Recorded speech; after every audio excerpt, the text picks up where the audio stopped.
কিয়ামতের দিনটা কেমন হবে, কিয়ামতের দৃশ্যটা কিরকম হবে, এর নকশা খুব সংক্ষিপ্ত পরিসরে মাত্র 11টা আয়াতে আল্লাহ তুলে ধরেছেন।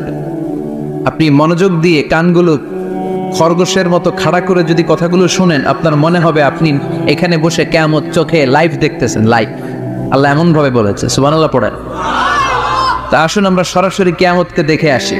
আসলে কিয়ামতটা কেমন বর্ণনা করছেন কে? আল্লাহ। সূরার নাম হচ্ছে সূরাতুল কারিয়া। কি নাম? আসুন আমরা এই সূরার আলোকে দেখার চেষ্টা করি যে কিয়ামতটা কিরকম হবে। আল্লাহ একটা শব্দকে এই সূরার শুরুতে 3 বার উল্লেখ করে আমাদের দৃষ্টি আকর্ষণ করেছেন। আল্লাহ tried to draw our attention by mentioning 3 times a word, and that is al-qari'a. al-qari'a শব্দটাকে তিনি 3 বার উল্লেখ করে আমাদের দৃষ্টি আকর্ষণ করেছেন। একটা শব্দ 3 বার বললে মানুষের দৃষ্টি আকর্ষিত হয় না? যেহেতু এটা আরব দেশে নাজিল হয়েছে, আবার মক্কায়, মক্কার লোকেরা আরবি বোঝে, তাদেরকে প্রথম বলা হলো আল কারিয়া। তারা ফিরে তাকালো, কি আল কারিয়া? আবার বলা হলো মাল কারিয়া, কি মাল কারিয়া? আবার বলা হলো ওমা আদরাকা মাল কারিয়া। আবার তারা ফিরে তাকালো। দৃষ্টি আকর্ষণের জন্য আল্লাহ তাআলা 3 বার এই শব্দটা বলেছেন। এজন্য এই শব্দের একটা সিগনিফিকেন্স, একটা গুরুত্ব, অর্থবহ একটা মানদণ্ড আছে না নাই? আল কারিয়া শব্দের অর্থ হচ্ছে বিকট আওয়াজ। আল কারিয়া মানে কি? কথা বলেন, আরো জোরে বলেন। বিকট আওয়াজ। এই বিকট আওয়াজটা তৈরি করার জন্য আল্লাহ তাআলা একজন ফেরেশতা তৈরি করেছেন, যার নাম হচ্ছে ইসরাফিল। নাম কি? আমাদের মধ্যে অনেকের নাম কিন্তু আমরা ইসরাফিল রাখি, তাই না? ইসরাফিল আছে না নাই? আজরাইল কিন্তু রাখে না, কেউ ডরে। কেন রাখে না? ভয় পায়। কিন্তু ইসরাফিল আছে, আমার পরিচিত অনেকে আছে ইসরাফিল। তো এই ফেরেশতার পা হচ্ছে জমিনের নিচে, মাথা হচ্ছে আকাশের উপরে। এই ফেরেশতার কাজ হচ্ছে ওই বিকট শব্দ তৈরি করা। উনি একটা সাইরেনের মধ্যে ফু দিবেন, হুইসেল দিবেন, ট্রাম্পেট। ওই ট্রাম্পিটে, ওই সাইরেনে, ওই হুইসেলে ফু দিলেই শুরু হয়ে যাবে আল কারিয়া। মাল ওমা আদরাকা মাল। এই ফেরেশতার দায়িত্বই হচ্ছে ওই বাঁশির মধ্যে ফু দেয়া। হুইসেল, সাইরেন, ট্রাম্পিট, আরবিতে এটাকে বলা হয় আসসুর। ইযা নুফিখা ফিস সূরি নাফখা ওয়াহিদা। যখন তিনি ওই সিংহে একটা ফু দিবেন, সব লন্ডভন্ড হয়ে যাবে, কিচ্ছু খুঁজে পাওয়া যাবে না। আল্লাহ ওনাকে তৈরি করেছেন শুধু এই হুইসেলের মধ্যে, বাঁশির মধ্যে 3টা ফু দেওয়ার জন্য। কয়টা? উনি সৃষ্টির শুরু থেকেই এই বাঁশিটাকে 2 ঠোঁটের মাঝখানে রেখে আল্লাহর আরশের দিকে তাকিয়ে আছে, and just waiting for the green signal. আল্লাহর পক্ষ থেকে সবুজ সংকেতের অপেক্ষায়। যখনই আল্লাহর অর্ডার করবে, তখনই শুরু হয়ে যাবে আল কারিয়া। মাল ওমা আদরাকা মাল। সৃষ্টির শুরু থেকেই ইসরাফিল ফেরেশতা বিশাল সিংহাটাকে 2 ঠোঁটের মাঝখানে করে আরশের দিকে তাকিয়ে আছে, কখন আল্লাহ অর্ডার দিবে। অর্ডার দিতে দেরি, ফুৎকার দিতে দেরি নাই, ঠিক কিনা? বিকট আওয়াজ, গগন বিদারী শব্দ, প্রচন্ড একটা সাউন্ড, জাইগান্টিক সাউন্ড, যে আওয়াজ, যে শব্দ কেউ শুনে নাই। শুনছেন? পৃথিবীতে আপনারা কে সবচেয়ে বেশি আওয়াজের কিছু শুনেছেন? সবচেয়ে বেশি আওয়াজ আপনার জীবনে ঘটেছে কোন জায়গায়? কি দেখেছেন যে অনেক আওয়াজ হয় সেখানে? বলেন তো। হ্যাঁ, বজ্রপাত। বজ্রপাতের আওয়াজ আপনি শুনেছেন, বিকট আওয়াজ, তাই না? বজ্রপাতকে আঞ্চলিক ভাষায় আপনারা কি বলেন? হ্যাঁ, ঠেড়া। ঠেড়া অনেক জায়গাতেই বলে ঠেড়া। নোয়াখালীতে বলে ঠেড়া হচ্ছে, এতের উপরে আল্লাহ ঠেড়া হচ্ছে, আছে না নাই? তো এই যে ঠেড়া, বজ্রপাত, ইংরেজিতে বলে থান্ডার। আসলে এটার আওয়াজ বড় ভয়ঙ্কর, প্রচন্ড আওয়াজ। আচ্ছা, আর আপনি বলেছেন কি, গাড়ির চাকা যদি পাংচার হয়, হ্যাঁ, এটা তো আওয়াজ হতে পারে। আমরা মাঝে মাঝে রাস্তায় চড়ি, আমরা দেখি ট্রাকের চাকা যখন পাংচার হয়, আমরা লাফ দিয়ে উঠি, বিকট আওয়াজ হয়, ভয় পেয়ে যায়, এতে দুর্ঘটনাও ঘটে, ঠিক কিনা? আচ্ছা, 1 নম্বরে পেলাম ঠেড়া। বজ্রপাত। 2 নম্বরে পেলাম ট্রাকের টায়ার পাংচার হলে। আর কে কি আওয়াজ শুনেছেন জীবনে? ভয়ঙ্কর আওয়াজ। কি করলে ভয়ঙ্কর আওয়াজ হয় বলেন? হ্যাঁ, কি করলে? ও ট্রান্সফরমার, ইলেকট্রিক্যাল ট্রান্সফরমার যদি ব্রাস্ট হয়ে যায় আওয়াজ আছে না নেই? পাওয়া গেল আরেকটা। আর কি আওয়াজ আছে? ককটেল মারলে, গ্রেনেড হামলা, বোমা মারলে, সিলিন্ডার ব্রাস্ট হইলে। আর আছে? হ্যাঁ, হাই স্কুলে দপ্তরে যখন ঘন্টার মধ্যে বেল বাজায় আওয়াজ আছে না নাই? হাতুড়ি দিয়ে লোহার মধ্যে বাড়ি মারলে আওয়াজ আছে না নাই? এগুলো হচ্ছে আমাদের ক্যাপাসিটিতে, হিউম্যান ক্যাপাসিটিতে আমাদের দেখা সবচেয়ে বড় আওয়াজ। কিয়ামতের দিন যে হবে আল কারিয়া, এই আল কারিয়ার আওয়াজ কি এই আওয়াজগুলোর মতো? চিল্লায় বলেন এই আওয়াজের মতো? এজন্য আল্লাহ বললেন আল কারিআতু মাল কারিআতু ওয়া মা আদরাকা মাল কারিয়া। সে আওয়াজটা ভয়ঙ্কর আওয়াজ। এটা বজ্রপাতের মতো না, এটা ট্রাকের টায়ার পাংচার হলে যে আওয়াজ হয় ওই আওয়াজের মতো না, গ্যাসের সিলিন্ডার ব্রাস্ট হয়ে গেলে যে আওয়াজ হয় ওই আওয়াজের মতো না, প্রাইমারি স্কুলে দপ্তরে যখন ছুটির ঘন্টা বাজায় ওই আওয়াজের মতো না। ওই আওয়াজটা এমন আওয়াজ, ওই আওয়াজ পৃথিবীর কেউ শোনে নাই। সেটার নাম হচ্ছে আল কারিয়া মাল ওয়া মা আদরাকা মাল। বিকট আওয়াজ, বিকট ভয়ঙ্কর ট্রাম্পিট। এই সাইরেনে ফু দেয়া হবে। প্রথম ফু দেওয়ার সাথে সাথেই লন্ডভন্ড হয়ে যাবে। এই ইসরাফিলকে তৈরি করা হয়েছে শুধুমাত্র কেবলমাত্র 3টা ফু দেওয়ার জন্য। চিল্লায় বলতে হবে কয়টা? এই ফেরেশতার আর কোনো কাজ নাই। তার আর কোনো কাজ আছে? ঠিক যে মুহূর্তে, এখন আমার ঘড়িতে বাজে 9:50, রাত 9:50, ঠিক এই মুহূর্তে যখন আমরা তাফসীর শুনছি, ঠিক এই মুহূর্তেও ইসরাফিল ফেরেশতা সিংহাটাকে 2 ঠোঁটের মধ্যে লাগিয়ে আল্লাহর আরশের দিকে তাকিয়ে আছে। ওই যে সৃষ্টির শুরু থেকে তাকিয়ে আছে, আজ অবধি তাকিয়ে আছে। যখনই গ্রিন সিগন্যাল আসবে মুহূর্তেই শুরু হয়ে যাবে আল কারিয়া মাল ওয়া মা আদরাকা মাল। আল্লাহ বললেন সে আওয়াজটা হবে বড্ড ভয়ঙ্কর। প্রথম ফুৎকার যখন দেয়া হবে এটারে বলে নাফখাতুল ফাজা। দুনিয়ার সব মানুষগুলো অবাক হয়ে যাবে, পুরো পৃথিবীটা কেঁপে উঠবে, পৃথিবীর বিল্ডিং গুলো দুমড়ে মুচড়ে পড়বে, পৃথিবীর বড় বড় যত পাহাড়গুলো আছে তুলার মতো বাতাসে পাহাড়গুলো তুলিত হতে থাকবে। আল্লাহু আকবার। আল্লাহ বললেন ইয়াউমা ইয়াকুনুন নাসু কাল ফারাশিল মাবথুস ওয়া তাকুনুল জিবালু কাল আহনিল মানফুশ। সেদিন মানুষগুলো বিক্ষিপ্ত পতঙ্গের মতো নিক্ষিপ্ত হবে যখন আল কারিয়া, এই বিকট আওয়াজটা হবে। শুনতেছেন? মনোযোগ আছে? কথা বুঝতে সমস্যা হচ্ছে না তো? 3টা ফুৎকার। কয়টা? প্রথম ফুৎকার দেওয়ার সাথে সাথে মানুষগুলো বিক্ষিপ্ত পতঙ্গের মতো নিক্ষিপ্ত হবে। এই যে আরামসে বসে আছি, তখন আর বসে থাকা যাবে না। কে ধাক্কা খেয়ে কই চলে যাব টেরই পাওয়া যাবে না। আমরা যে বসে আছি এর কারণ হচ্ছে গ্র্যাভিটেশনাল একটা ল আছে, পাওয়ার। এটারে বাংলায় বলে মাধ্যাকর্ষণ শক্তি। কি শক্তি? কথা বলেন। কে আবিষ্কার করছে এটা? হ্যাঁ, কে? বিজ্ঞানী নিউটন, আইজাক নিউটন আবিষ্কার করেছে। আপেলকে সে নিচে পড়তে দেখে গবেষণা করে পেয়েছে গ্র্যাভিটেশনাল পাওয়ার। ওইটা থাকার কারণে পৃথিবীর সেন্টার সবকিছুকে নিচের দিকে টানে, নিজের দিকে টানে, ফলে আমরা বসে আছি। কিন্তু এই মাধ্যাকর্ষণ শক্তির বাইরে যদি আমরা আকাশে উঠে যাই, আর কিন্তু কোনো টানাটানি নাই, আপনি শূন্যে ভেসে থাকবেন। নভোচারীরা মহাশূন্যে যে ভেসে থাকে, কিয়ামতের এই ধাক্কার ভাইব্রেশন যখন শুরু হয়ে যাবে, পুরো পৃথিবীটা মুহূর্তের মধ্যে কেঁপে উঠবে। এমন কম্পন, এমন আওয়াজ পৃথিবীবাসী এর আগে আর শোনে নাই। একটা ধাক্কার চোটে মানুষগুলো ছিটকে কে যেন কই পড়ে যাবে, কেউ টের পাবে না। কে কই চলে গেছে হিসাব নাই। সব থাকবে ওইটা, সব থাকবে না। কেউ থাকবে টয়লেটে, কেউ থাকবে ঘুমে, কেউ থাকবে বাজারে, থাকবে। ওই যে লন্ডভন্ড হয়ে যাবে, হিসাব নাই। কে যে কোথায় ছিটকে পড়বো আমরা জানি না। বিক্ষিপ্ত পতঙ্গের মতো আমরা নিক্ষিপ্ত হব। শীতকালে আমার দেশের ছেলেরা রাত্রেবেলা ব্যাডমিন্টন খেলে, র্যাকেট খেলে না? খেলে তো ওরা বাঁশ গেড়ে দেয় ক্ষেতের মাঝখানে। কি গাড়ে? এরপরে বাঁশের মধ্যে লাগায় কি? লাইট। লাইটগুলো লাগালে দেখবেন ক্ষেতের গ্রামের পোকাগুলো এসে লাইটের মধ্যে ছিটকে ছিটকে পড়ে।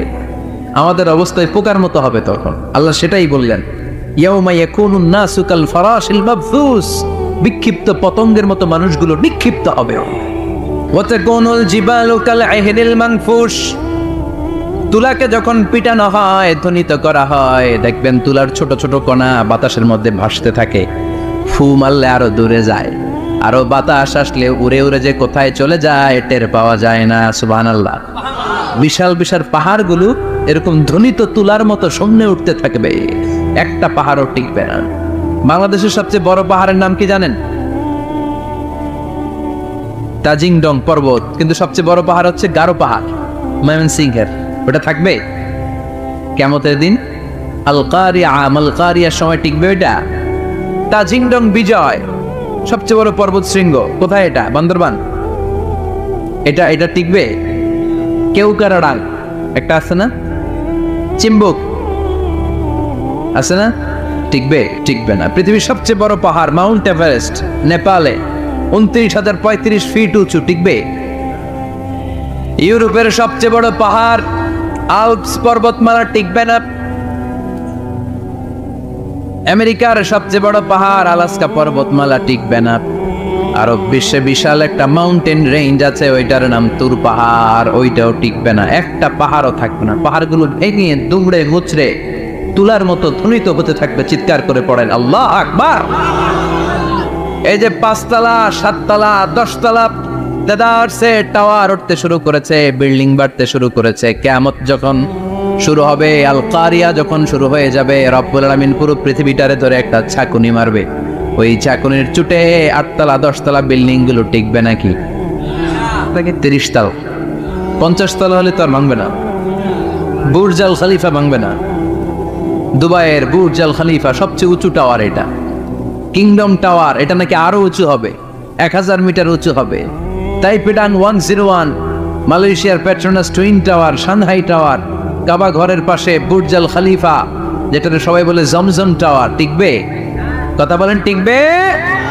আল্লাহ বললেন, ইদা জুলজিলাতিল আরদু জিলজালাহা ওয়া আখরাজাতিল আরদু আসকালাহা ইদা রুজ্জাতিল আরদু রাজ্জান ওয়া বুসাতিল জিবালু বাসসা। সেদিন পৃথিবীটারে কাঁপিয়ে দেয়া হবে, পুরো পৃথিবী নড়ে চড়ে উঠবে, টাওয়ারগুলো ভেঙে খান খান, পাহাড়গুলো ভেঙে দুমড়ে মুচড়ে যাবে, মানুষগুলো বিক্ষিপ্ত পতঙ্গের মতো নিক্ষিপ্ত হবে। সাগরের পানির মাঝখানে দাউ দাউ দাউ দাউ দাউ দাউ করে আগুন জ্বলতে শুরু করে দিবে। আল্লাহু আকবার। নকশা এঁকে দিছেন আল্লাহ, নকশা এঁকে দিছে না? সুবহানাল্লাহ পড়েন। আবার আল্লাহ বললেন, ফাইদা বারিকাল বাসারু ওয়া খাসাফাল কামারু ওয়া জুমিআশ শামসু ওয়াল কামারু ইয়াকুলুল ইনসানু আইনাল মাফার। সেদিন মানুষের চোখ হবে ছানা বড়া, চন্দ্র সূর্যে কোনো আলো থাকবে না, মানুষগুলো দিক বিদিক পাগলের মতো দৌড়াবে। সবার মুখে এক কথা, পালাবো কই? পালানোর জায়গা আছে নাকি? শুধু বাংলাদেশের এই সাইডটাতেই কিয়ামত হবে, সৌদিতে আর হবে না। হ্যাঁ, আমেরিকায় কেমনে হবে? ওদিক তো ডোনাল্ড ট্রাম্প থাকে। হ্যাঁ, আমেরিকাতেও হবে, জাপানে হবে, ইন্ডিয়াতে হবে, গোটা বিশ্বে একসাথেই কাপাকাপি আর এই ধ্বংসলীলা শুরু হয়ে যাবে। চিৎকার করে বলেন ঠিক কিনা? আল্লাহ বলেন, ইয়াউমা নাতবিস সামা কাতাইয়িস সিজিল লিল কুতুব। আকাশ আর আকাশ থাকবে না। কাগজ যেমনি আমরা এরকম ফোল্ড করে ফেলি, ভাঁজ করে ফেলি, মন চাইলে কাগজকে যেমনি আমরা এরকম হাতের মধ্যে গুটিয়ে নেই, সেদিন আকাশটারে হাতের মধ্যে গুটিয়ে নিবে কে? মানুষগুলো পাগলের মতো দৌড়াবে। কেউ থাকবে টয়লেটে, কেউ হসপিটালে, কেউ মাজারে, কেউ বাজারে, যে যেখানে থাক, শুরু হয়ে যাবে কিয়ামতের এই ভয়াবহ দৃশ্য। দুধের বাচ্চাকে রেখে দিয়ে মা দৌড়ে পালাবে। দুধের বাচ্চা রেখে মা কোথাও যায়? কলিজার টুকরা এটা, দুধের বাচ্চা, এটারও ফেলে মা কোথাও যায় না। কিন্তু কিয়ামতের ওই ঝাঁকুনির দৃশ্য দেখে, আল কারিয়া মাল ওয়া মা আদরাকা মাল এই দৃশ্য দেখে দুধের বাচ্চারা রেখে মা দিবে দৌড়। অনেক গর্ভবতী মহিলা থাকবে এই কিয়ামতের সময়ে, যাদের পেটের ভেতরে 2 মাসের বাচ্চা, 3 মাসের বাচ্চা, অপরিপক্ক অপরিণত, বাচ্চাটা এখনো বড় হয় নাই, কোনো বাচ্চার হাত পা এখনো হয় নাই। কিয়ামতের এই ভয়ঙ্কর দৃশ্যটা দেখে জায়গার মধ্যে 3 মাসের অপরিণত বাচ্চাটা ডেলিভারি হয়ে যাবে। আল কারিয়া মাল কারিয়া ওমা আদরাকা মাল। পৃথিবীর যখন এইরকম দৃশ্য, আল্লাহ তাআলা ইসরাফিলকে বলবেন, ইসরাফিল তোর তো 3টা ফুৎকার দেওয়ার দায়িত্ব ছিল, দিয়েছে কয়টা? চিল্লায় বলেন কয়টা? এবার আল্লাহ বলবেন এবার দ্বিতীয় ফুৎকার দে। কয় নাম্বার ফু দিবে? ওই ফু দেওয়ার সাথে সাথে ইসরাফিল প্রথম ফুৎকার দিয়ে জায়গা মতো এরকমই দাঁড়ায় থাকবে, আবার যখন গ্রিন সিগন্যাল পাবে মুহূর্তের মধ্যে আরেকটা ফু দিয়ে দিবে। ফু দেওয়ার সাথে সাথে পৃথিবীর সব মানুষগুলো মরে শেষ। কেউ থাকবে? থাকতে পারবো আমরা? থাকার জন্য আসছি। এই যে দুনিয়া, দুনিয়া টাকা পয়সা আরো লাগবে, আরো কামাবো, এটাতে আমার হবে না, আরো চাই, আরো চাই। এই প্রতিযোগিতা, এই কম্পিটিশন, ওর 5 তলা আমার লাগবে 7 তলা, ওর আছে 20 লাখ আমার লাগবে 30 লাখ। প্রতিযোগিতা আছে না নাই? এগুলো আমাদেরকে পাগল বানিয়ে দিয়েছে, মহাচ্ছন্ন করে ফেলেছে। পৃথিবীটা আসলে একটা মরিচিকা, ধোঁকা, লোভ লালসা, আজ আছে কাল নাই। 2 নাম্বার ফুৎকার দেওয়ার সাথে সাথে পৃথিবীর সব শেষ। মালাকুল মাউত পৃথিবীর সব মানুষের রূহ কবজ করবে। আল্লাহ বলবেন, মালাকুল মাউত আখবিরনি মাইয়াবকা, আমাকে বল আর কে আছে। মালাকুল মাউত বলবে পৃথিবীর সব মানুষের রূহ কবজ করে শেষ, কেউ নাই। মানুষবিহীন পৃথিবী, মানুষের কোলাহলে পৃথিবীটা মুখরিত থাকতো এতদিন। গোটা পৃথিবী ব্যাপী মানুষের কোলাহল, ওই যে সাইয়েদনা আদম থেকে শুরু হয়েছে, আর থামে নাই। মানুষ আর মানুষ, মানুষ আর মানুষ, মানুষ আর মানুষ, সব মানুষ শেষ। আল্লাহ আশরাফুল মাখলুকাত একটারেও রাখি নাই, সব শেষ। শুধু আছে জিন জাতি। আল্লাহ বলবেন যাও এবার জিন জাতি ধরো, জিনদের রূহ কবজ করো। মালাকুল মাউত কিন্তু জিনদের রূহ কবজ করে। ওমা খলাকতুল জিন্না ওয়াল ইনসা ইল্লা লিয়াবুদুন। জিন জাতি আর মানব জাতি, এই 2 জাতিকে আল্লাহ তাআলা তৈরি করেছে কার ইবাদতের জন্য। আমরা যেমনি নামাজ পড়ি, জিনেরাও নামাজ পড়ে। আমরা যেমনি রমাদানের রোজা রাখি, জিনেরাও রমাদানের ফরজ রোজা রাখতে হয়। আমরা যেমনি হজ করি, জিনেরাও হজ করে।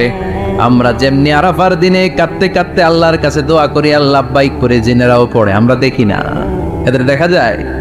দেখা যায় না। জিসমুন নারিয়্যুন, আগুনের তৈরি ওদের দেহ। ইয়াতাশাক্কালু বিআশকালিন মুখতালিফা, বিভিন্ন কালার ধারণ করতে পারে, বিভিন্ন রং ধারণ করতে পারে। জিনের সংজ্ঞা হচ্ছে জিসমুন নারিয়্যুন ইয়াতাশাক্কালু বিআশকালিন মুখতালিফা, আগুনের তৈরি এক সৃষ্টি। বিভিন্ন সূরত তারা নিতে পারে, মানুষের সূরত নিতে পারে, প্রাণীর সূরত নিতে পারে, ঠিক কি না? মালাকুল মাউত জিন জাতি হত্যা করতে শুরু করবেন, রূহ কবজ করবেন। করতে করতে সব শেষ। খারাপ জিনদের সর্দার হলো ইবলিস।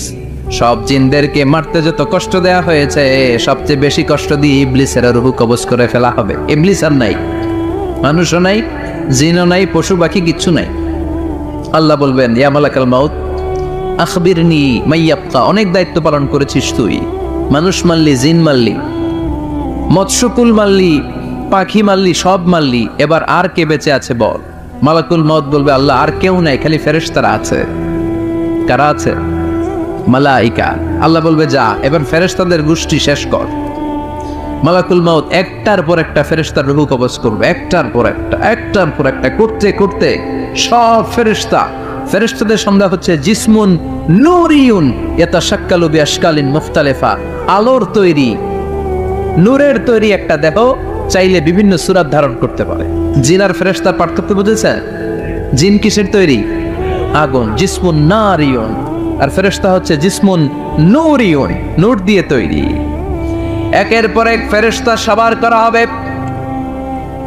এবার আল্লাহ বলবেন, ইয়া মালাকাল মাউত আখবিরনি মাইয়াবকা, আর কে কে বেঁচে আছে বল। মালাকুল মাউত বলবে, মাবুদ কেউ নাই, মানুষ নাই, জিন নাই, ফেরেশতাও নাই, শুধু আমার 3 জন কলিগ বাকি। কয়জন? জোরে বলেন কয়জন? জিব্রাইল বাকি, ইসরাফিল বাকি, মিকাইল আর আমি আজরাইল। আল্লাহ বলবে মিকাইলের রূহ কবজ করে নিয়ে আয়। যে মিকাইল আমার আদেশে পৃথিবীতে বৃষ্টি ঝরাতো, আমার আদেশে ক্ষেত খামারে ফসলের ব্যবস্থা করে দিত, আমার আদেশে মানুষের রিজিকের হিসাব রাখতো, এই মিকাইলের রূহ কবজ করে নিয়ে আয়। এক নাম্বার কলিগ শেষ। কলিগ বুঝেন তো? সহকর্মী। কলিগ মানে কি? সহকর্মী। এক নাম্বার কলিগ নাই। আল্লাহ বলবে যা এবার ইসরাফিলের রূহ কবজ কর। ইসরাফিল ফেরেশতা তখনও আল্লাহর আরশের দিকে ঠোঁটের মাঝখানে বিশাল সিংহটা নিয়ে তাকিয়ে আছে। ওই মুহূর্তে মালাকুল মাউত যে সালাম দিয়ে রূহটা কবজ করে ফেলবে। ইসরাফিলও নাই, ইসরাফিলও নাই। আল্লাহ বলবে যা দুনিয়ার সব নবীদের কাছে ওহী দিয়ে, কোরআন দিয়ে, ইনজিল দিয়ে, তাওরাত দিয়ে, জাবুর দিয়ে আমি যেই ফেরেশতারাটারে পাঠাতাম, ওই রূহুল আমিন জিব্রাইলের রূহটাও কবজ করে নিয়ে আয়। জিব্রাইলের রূহ কবজ হয়ে যাবে। এবার তিনজন কলিগই শেষ। আছে কেউ? আছে? এবার আল্লাহ বলবে ইয়া মালাকাল মাউত, হে মৃত্যুর ফেরেশতা, আখবিরনি মাইয়াবকা, মহাবিশ্বে আর কে কে আছে বল। আজরাইল বলবে কেউ নাই, মানুষ নাই, জিন নাই, ফেরেশতা নাই, আমার কলিগরাও নাই, আমি বড় একা। এখন আমি একা হয়ে গেছি। আল্লাহ আছি শুধু আমি, মালাকুল মাউত তোমার হুকুমের গোলাম, আর আনতাল হাইয়ুল কাইয়ুম, তুমি শাশ্বত চিরঞ্জীব, তুমি তো মরবা না। আমি আছি একা। ভাবছে উনিও থাকবে, উনি আর আল্লাহ থাকবে। আল্লাহ বলবে মালাকুল মাউত এবার তুই মর, এবার তুই মর। এই কথা শুনে মালাকুল মাউতের খিচুনি উঠে যাবে। আজীবন মারছে, আজকে মরবে। খিচুনি উঠে যাবে, জ্বর এসে যাবে, কাঁপুনি ছুটে যাবে, কাঁপতে থাকবে। আল্লাহ বলবেন কাঁপাকাঁপি করে লাভ নাই, মর। মালাকুল মাউত বলবে মাবুদ এইটা আবার কেমন কথা, সবাই রে আমি মারলাম, আমি মরুম কেন? আমি না মারছি, আমি না মেরেছি, আমি মরবো কেন? আল্লাহ বলবেন কথা নাই, মর। ও আল্লাহ আমি কেন মরবো? আমি না দুনিয়ার সবাই রে মারলাম। আল্লাহ বলবেন কুল্লু নাফসিন যায়িকাতুল মাউত, পৃথিবীর প্রতিটা আত্মারে মৃত্যুর স্বাদ নিতে হবে রে মালাকুল মাউত, তুইও মরবি, মর। কাঁপতে কাঁপতে আল্লাহ বলবে জান্নাত আর জাহান্নামের মাঝ বরাবর যে দাঁড়া। মালাকুল মাউত দাঁড়াবে। এই দৃশ্য দেখার মতো তখন কেউ থাকবে না, থাকবে কেউ নাই। মালাকুল মাউত কাঁপতে কাঁপতে আল্লাহ বলবেন কেঁপে লাভ নাই, কেঁদে লাভ নাই, মরতে তোকে হবেই। Everyone has to take the test of death, সবাইকে মৃত্যুর স্বাদ আস্বাদন করতে হবে। মরে যা, মুত ইয়া মালাকাল মাউত। আল্লাহ বলবেন ও মৃত্যুর ফেরেশতা মর, মুত ইয়া মালাকাল মাউত। বলার সাথে সাথে যে ফেরেশতার হাতে আমাদের সবার রূহ চলে গিয়েছিল, ওই ফেরেশতা চিৎকার মেরে জান্নাত এবং জাহান্নামের মাঝখানে বেহুশ হয়ে পড়ে যাবে। শেষ, মালাকুল মাউতের কিচ্ছা খতম, উনিও নাই। এবার ডানে বায়ে, সামনে পেছনে, উপরে নিচে কেউ আছে? একজন ছাড়া, তিনি কে? কুল্লু মান আলাইহা ফানি ওয়া ইয়াবকা ওয়াজহু রাব্বিকা যুল জালালি ওয়াল ইকরাম ফাবিআইয়ি আলাই রাব্বিকুমা তুকাযযিবান। এই জমিনে যারা আছে সব শেষ হয়ে যাবে, একজন ছাড়া, তিনি কে? আল্লাহ তখন হুঙ্কার দিয়ে একা একাই বলবেন, একা একাই বলবেন ইয়া আরদু আইনা আশজারুকা, ও পৃথিবী তোর বড় বড় গাছগুলো কোথায়? আপনাদের নিমসারে বট গাছ আছে? কোথায় আছে বট গাছ? অনেক জায়গায় থাকে না বট গাছ বিশাল, ওইটাকে কেন্দ্র করে শিরকের আখড়া জমে ওঠে, ওইখানে মোমবাতি লাগায়, লাল সালু দেয়, নাচানাচি করে, এরকম বট গাছের আখড়া আছে নাই? আল্লাহ বলবে ইয়া আরদু, হে পৃথিবী, আইনা আশজারুকা, তোর বড় বড় গাছগুলো আজকে কোথায়? ইয়া আরদু আইনা আনহারুকা, হে পৃথিবী তোর বড় বড় নদীগুলো কই? পদ্মা নদী কই? মেঘনা নদী কই? ব্রহ্মপুত্র কই? গঙ্গা নদী কই? মিসিসিপি, মিসৌরি কই? নীল নদ কোথায়? আমাজন কোথায়?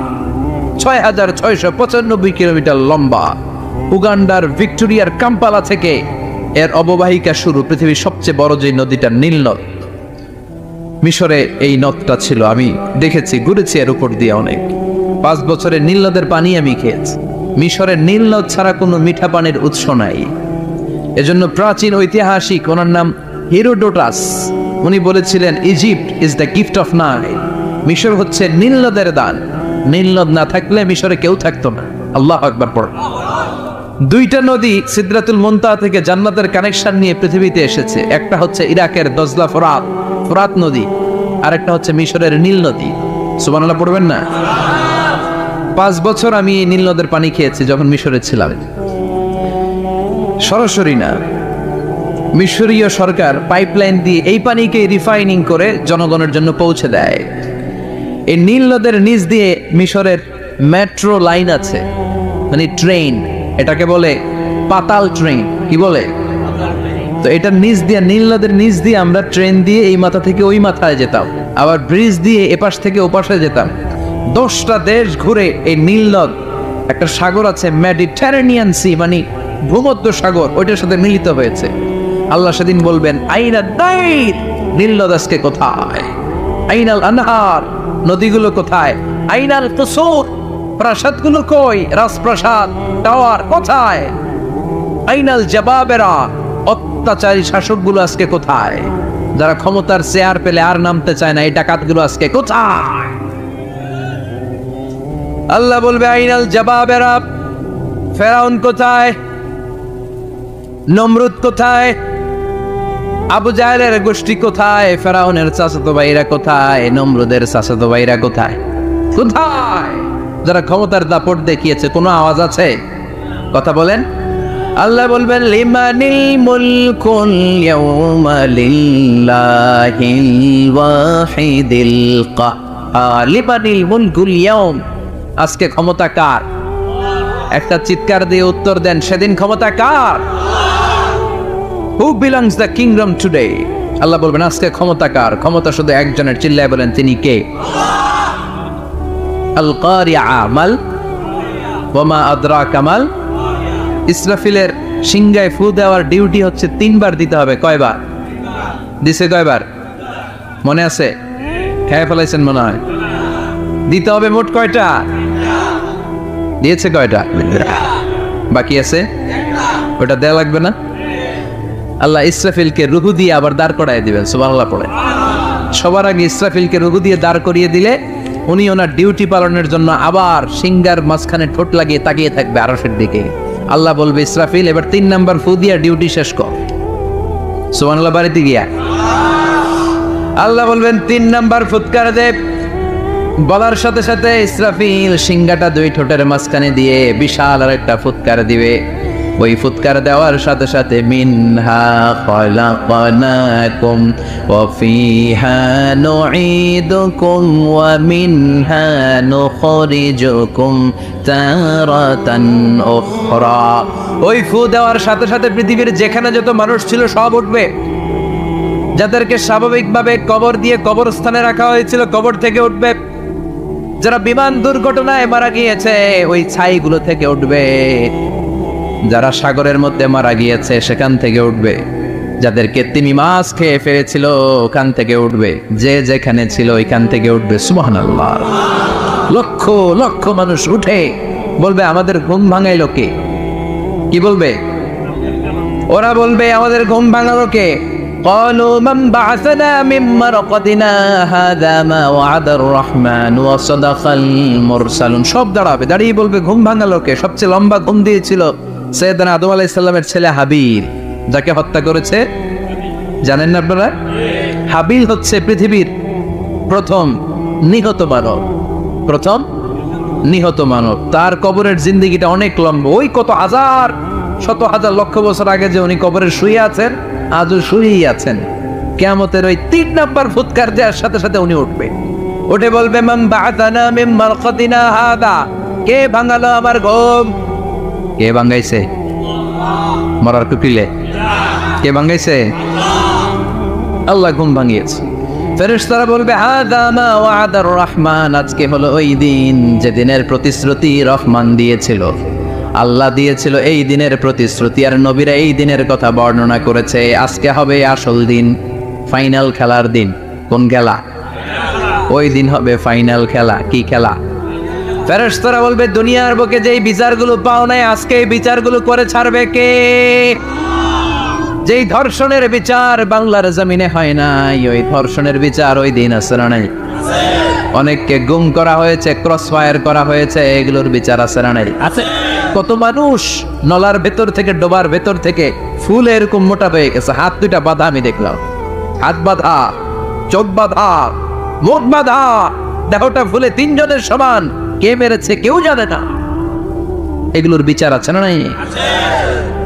ওই দিনটা হলো ফাইনাল খেলার দিন। কি খেলা? The final game will be held the day of resurrection, the day of Qiyamah, the day of Al-Qari'ah. Mal Ama adraka mal, সব দাঁড়িয়ে যাবে। বিশ্বনবী বললেন হুফাতান উরাতান মুশাতান গুরলা, সবাই দাঁড়াবে, কারো গায়ে জামা নাই, কারো পায়ে জুতা নাই, কারো পেটে খানা নাই, খালি আছে মুখে চিৎকার। মুখে কি? ওই দিনটায় যে আপনি উপস্থিত হবেন, বিশ্বাস করতেছেন?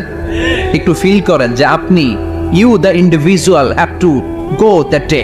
আপনাকে যেতে হবে ওই দিন, আমাকে যেতে হবে, আমিও থাকবো, আপনিও থাকবেন, পৃথিবীর সব মানুষগুলো থাকবো। উলঙ্গ, নাকেট, গায়ে জামা নাই, পেটে খানা নাই, তৃষ্ণার্ত, ক্লান্ত, শ্রান্ত, ঘর্মাক্ত, পেরেশান। সূর্যটা মাথার কাছে চলে আসবে সেদিন। ফিল করতেছেন তো? চিন্তা করতেছেন যে ওই দিনটার সম্মুখীন আমরা হতে যাচ্ছি? ইমানদার বলে যদি দাবি করেন, ওই দিনটার ভয় অন্তরে থাকার দরকার আছে না নাই? সূর্যটা মাথার কাছে চলে আসবে, কই যাব আমরা? যাব কই? কে বাঁচাবে আমাদের? কই যাব এত মানুষ আমরা সেদিন? সূর্যটা মাথার কাছে চলে আসবে ভাই সেদিন। সূর্যের প্রচন্ড তাপে মাথার মগজগুলো ভাতের মাড়ের মতো গলে গলে নাকের ছিদ্র আর কানের ছিদ্র দিয়ে বেয়ে বেয়ে পড়বে। জিহ্বাটা তৃষ্ণায় বেরোতে বেরোতে নাভি পর্যন্ত এসে ঝুলে থাকবে কুকুরের মতো। ক্লান্ত, শ্রান্ত, ঘর্মাক্ত, পেরেশান, বাঁচানোর কেউ নাই। মায়েশা জিজ্ঞেস করলেন, ইয়া রাসূলুল্লাহ, don't they feel any shy? Nobody belong any garment in their body, no dress in their body. তাদের দেহে কোনো ড্রেস নাই, পোশাক নাই। নবী রে, এতগুলো মানুষ উলঙ্গ, লজ্জা লাগবে না? বিশ্বনবী বললেন, আয়েশা তুমি লজ্জার চিন্তা করো, সেদিন বাবা ছেলেরে দেখে দৌড়ে পালাবে, মা তার মেয়েকে দেখে দৌড়ে পালাবে। সেদিন পীর সাহেব মরিদের পরিচয় দিবে না, মরিদ পীর সাহেবরে চিনবে না, নেতা কর্মীরে চিনবে না, কর্মী নেতারে চিনবে না, বাবা তার কলিজার টুকরা ছেলেরে চিনবে না। একটু মিলায় নেন নিজের সাথে। যাদের ছোট্ট ছেলে মেয়ে আছে, চিন্তা করেন যে আমার মেয়েটারে দেখে আমি চিনবো না, ধাক্কা মেরে আমি আরেক দিকে চলে যাব। প্রিয়তম স্ত্রীকে আমি চিনব না, যে স্ত্রীর সাথে এত ভালোবাসাবাসি, স্ত্রীকে দেখে আমি পরিচয় দিব না, চিনব না। স্ত্রী আমারে চিনবে না, ভাই ভাইরে চিনবে না, বন্ধু বন্ধুরে চিনবে না, ইমাম সাহেব মুসল্লি চিনবে না, মুসল্লি ইমাম সাহেব চিনবে না, পীর মুরিদরে চিনবে না, মুরিদ পীররে চিনবে না, কেউ কাউরে চিনবে না। ও আয়েশা, দিনটা এত ভয়ঙ্কর হবে, বাঁচাও বাঁচাও, ইয়া নফসি ইয়া নফসি বলে একবার ওই বিপদের দিনে মানুষ যে আকাশের দিকে এরকম তাকাবে, কার গায়ে জামা আছে কার গায়ে জামা নাই, ওই কথা মুহূর্তের মধ্যে ভুলে যাবে রে আয়েশা। ওই চিন্তাই তো আসবে না, জামার চিন্তা তো অনেক পরে। কথা কন। এক লোক ডায়রিয়া হয়েছে বলে কাঁদে। কি হয়েছে? ডায়রিয়া। অথবা জ্বর হয়েছে এজন্য কাঁদে। ওনার কিন্তু ক্যান্সারও হয়েছে, এটা জানে না। যখন আপনি বুঝাই দিবেন যে তোমার তো ক্যান্সার, যে ডায়রিয়া হয়েছে এটা ভুলেই যাবে। কথা কন। এতক্ষণ ডায়রিয়ার ব্যথায় কেঁদেছে, এতক্ষণ জ্বরের কারণে কেঁদেছে, এতক্ষণ হাঁপানির ব্যারামে কেঁদেছে, কিন্তু ওই লোকটার ক্যান্সারের রোগও ছিল। কিছুক্ষণ পরে আপনি বুঝাই দিলেন তুমি ক্যান্সারে আক্রান্ত একজন মরণ পথের যাত্রী। যখন ক্যান্সারের কথা সে জেনেছে, ওর যে ডায়রিয়া হয়েছিল ভুলেই গেছে। সুবহানাল্লাহ কইবেন না? আল্লাহু আকবার। কি ভয়ঙ্কর দিন হবে সেটা। কান সাফসাফা, লেভেল প্লেইং ফিল্ড, লা তারা ফিহা ইওয়াজা ওয়ালা আমতা। উঁচু নিচু নাই, কেউ কারো পরিচয় দিবে না। সেদিন হবে ফাইনাল খেলা। কি খেলা? চিল্লায় বলেন, আরো জোরে বলেন। ফাইনাল খেলা। ওই ফাইনাল খেলার বর্ণনা আল্লাহ কিভাবে দিচ্ছে শুনুন। আল্লাহ বলছেন, فأما من ثقلت موازينه فهو في عيشة راضية وأما من خفت موازينه فأمه هاوية وما أدراك ما هي نار حامية পড়েন আল্লাহু আকবার আল্লাহ বলেন فأما من ثقلت موازينه সেদিন যার মিজানের পাল্লা ভারী হয়ে যাবে নেকের পাল্লা ভারী হয়ে যাবে ফাহুয়া ফি আইশাতির রাদিয়া ওই লোকটা আনন্দে থাকবে ও আল্লাহ আমাদের মিজানের পাল্লা তুমি ভারী করে দিও আমরা এই কঠিন দিনে যেন আনন্দের দেখা পাই তৌফিক দিও পড়ে না আমিন সেদিন আল্লাহ মিজানের পাল্লা বসাবেন কিসের পাল্লা আমার নামে নাম আমার নাম কি পাল্লা বসাবে ওটার নাম কি কিন্তু এটা দাড়ি পাল্লা না ওটা কি না ওটা নিক্তি পাল্লা এটা কি পাল্লা স্বর্ণকার কেউ আছেন স্বর্ণের দোকানে চাকরি করে দেখে কেউ আছে নাই স্বর্ণের দোকানে যারা স্বর্ণ মাপে ওরা কি দাড়ি পাল্লা দিয়ে মাপে নিক্তি পাল্লা দাড়ি পাল্লা দিয়ে কি মাপে লাউ মাপে কদু মাপে ডাইল মাপে চাইল মাপে আলু মাপে পেঁয়াজ মাপে ঠিক কিনা তো দাড়ি পাল্লা দিয়ে যখন চাল মেপে দিলাম চাল সামান্য দু চারটা বেশি গেল আমার লস নাই আমি দোকানদার আর কম দিলেও যে নিতেছে তারও তেমন লস নাই কিন্তু আমি স্বর্ণের ব্যাপারী স্বর্ণ কিনতে আসছে স্বর্ণ যদি সামান্য কিছু ভুলে বেশি চলে যায় আমার ব্যবসা শেষ আর যদি কিছু রেখে দেই তাহলে ক্রেতার মারাত্মক লস ঠিক কিনা এজন্য স্বর্ণ দাড়ি পাল্লা দিয়ে মাপে না এটা মাপে নিক্তি পাল্লা দিয়ে সূক্ষ্মাতি সূক্ষ্ম ওজন করতে হয় সেখানে এক কণা স্বর্ণ বেশি হয়ে গেলে দাম বেড়ে যায় এক কণা কমে গেলে দামও কমে যায় ঠিক কিনা আল্লাহ যে মিজান মিজান আমরা বলি যে মিজানের পাল্লা এটার মিজান শব্দের বহুবচন হচ্ছে মাওয়াজিন ফাআম্মা মান সাকুলাত মাওয়াজিনু সেদিন যার মিজানের নেকের পাল্লা ভারী হয়ে যাবে ফাহুয়া ফি আইশাতির রাদিয়া তার আনন্দ আর দেখে কে তার আনন্দ আর দেখে কে সামনে থেকে এসে তাকে ডান হাতে আমলনামা দেয়া হবে ফাআম্মা মান أوتي كتابه بيمينه فسوف يحاسب حسابا يسيرا সেদিন যাদের মিজানের পাল্লায় নেকের পাটটা ভারী হয়ে যাবে তাদেরকে সামনের দিক থেকে এনে ডান হাতে আমলনামা দেয়া হবে আল্লাহ সেই কঠিন দিনে আমাদের বাঁচানোর কেউ নাই তুমি আমাদের সবাইরে ডান হাতে আমলনামা দিয়ে দিও আমাদের হিসাবটা তুমি সহজ করে দিও পড়ে না আমিন রোজ হাসরে হে আল্লাহ আমার করোনা বিচার আল্লাহ করোনা বিচার বিচার করলে বাঁচার উপায় আছে বিশ্বনবী বলেছেন মান নুকিশা উযিবা যার বিচার আল্লাহ সেদিন করবেন সেদিন তার খবর আছে তার বাঁচার কোনো সুযোগ রোজ হাসরে হে আল্লাহ আমার করোনা বিচার আল্লাহ করোনা বিচার বিচার চাহি না তব দয়া চাহি এ গুনাহগার আল্লাহ করোনা বিচার আমি জেনে শুনে জীবন ভরে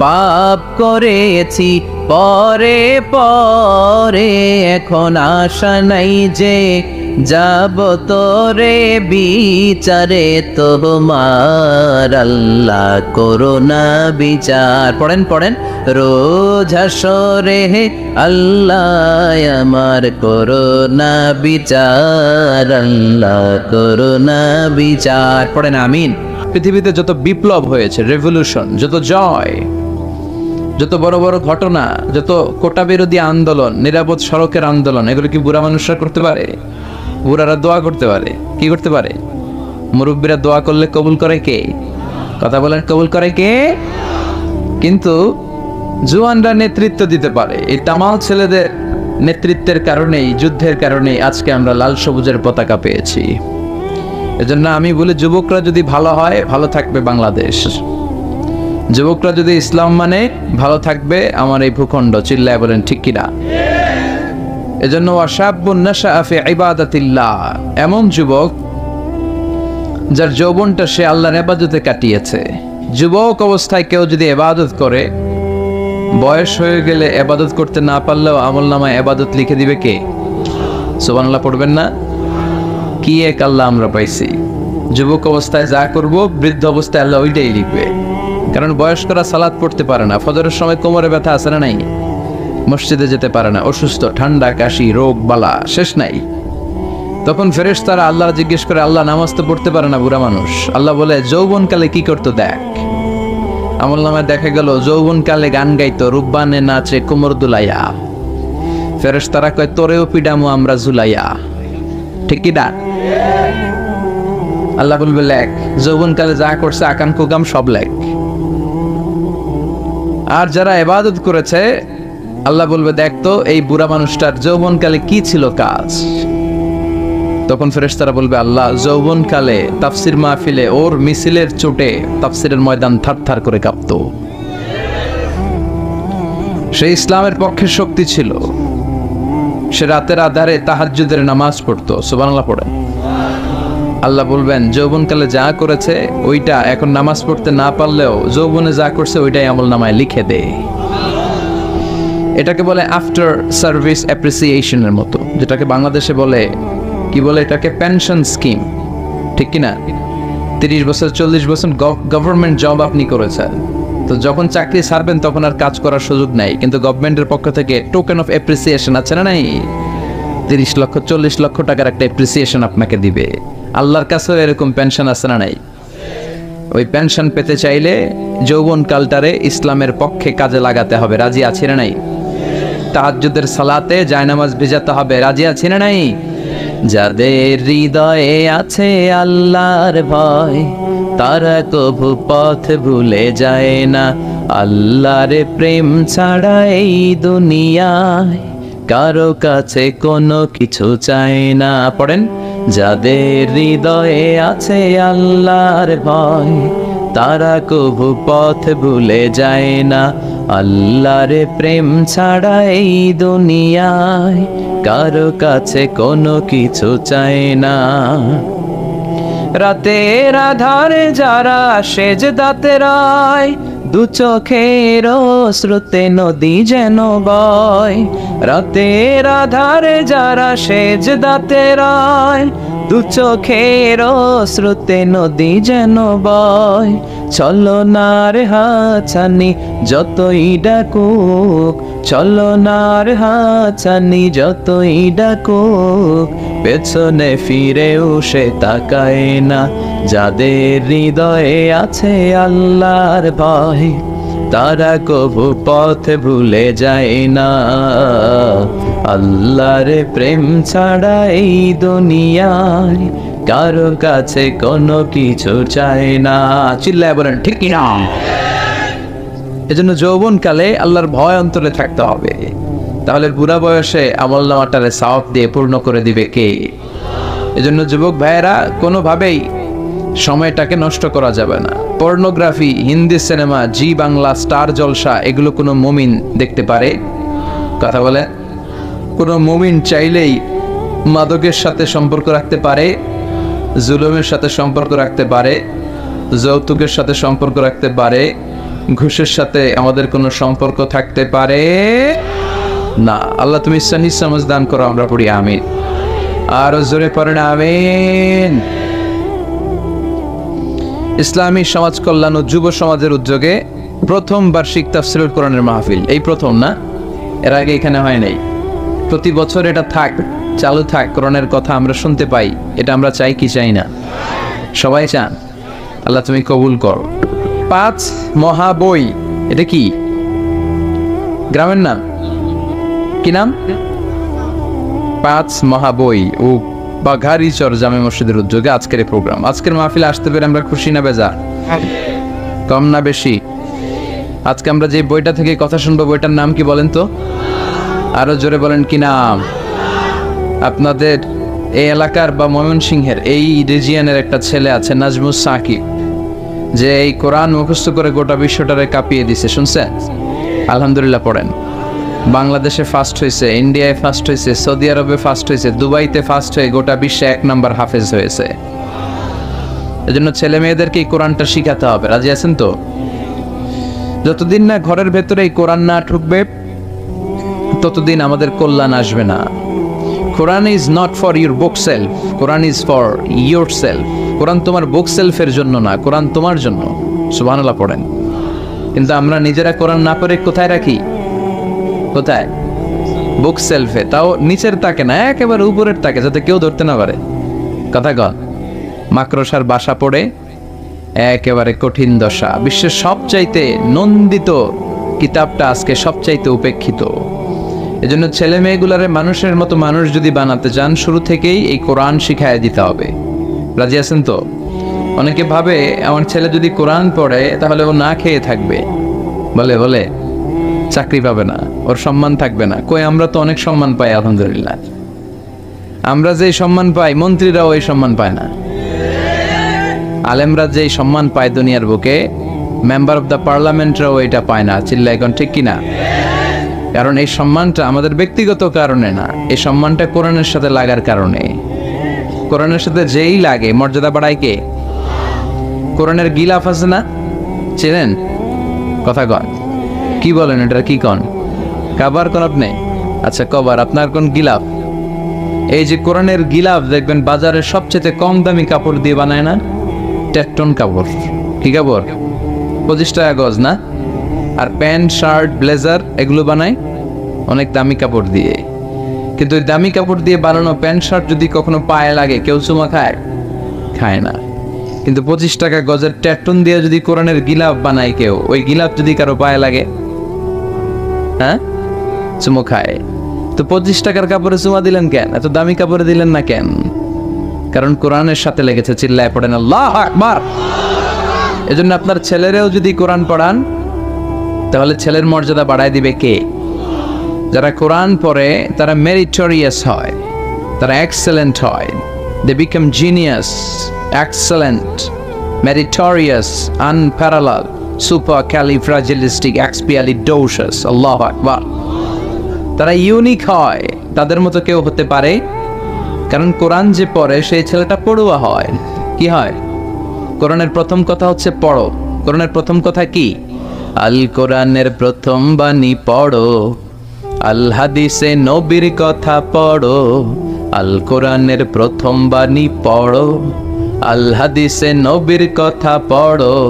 পড়ে পড়ে শেখো, শিখে শিখে তুমি তোমার নিজের জীবন গড়ো। আল্লাহু আকবার। পড়বেন আর জীবন গড়বেন। এজন্য আমি বলি